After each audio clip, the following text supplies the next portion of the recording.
Today discuss about spinning calculation. তো আমি লিখেছি ইয়ার্ন টার্গেট 10,000 কেজি, অর্থাৎ সুতরাং টার্গেট হচ্ছে আপনার 10,000 কেজি। তাহলে মিক্সিং নিট আমাদের কতটুকু হবে, অর্থাৎ মিক্সিং কতটুকু লাগবে।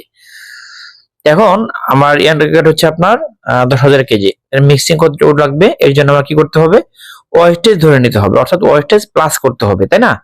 এই টোটাল ইয়ার্ন টার্গেটের সাথে আপনার ওয়েস্টেজ প্লাস করে নিতে হবে। আমি ধরেছি, ধরুন এটা হচ্ছে সিবিসি প্রসেস।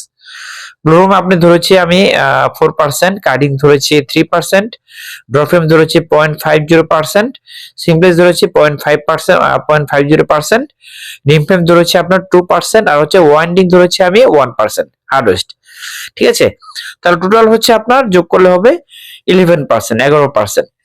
তাহলে এই যে ইয়ার্ন টার্গেট যেটা আছে 10,000 কেজি, 10,000 কেজি, এটা থেকে আমি এই 11% অর্থাৎ 0.89% আমি কি করব, এটা আমি যোগ করব, তাই না, প্লাস করব। এই জন্য 10,000 ভাগ হচ্ছে ডিভাইডেড হচ্ছে আপনার 0.89। তাহলে আমাদের ক্যালকুলেশন করার পর আসবে হচ্ছে 11,236 কেজি, অর্থাৎ 11,236 কেজি। এটা আমাদের অ্যান্সার। ঠিক আছে, আশা করি বুঝতে পেরেছেন। আজকে পর্যন্ত, পরবর্তীতে নতুন একটি টপিক নিয়ে আসবো ইনশাআল্লাহ। তখন ভালো থাকবেন। আল্লাহ হাফেজ।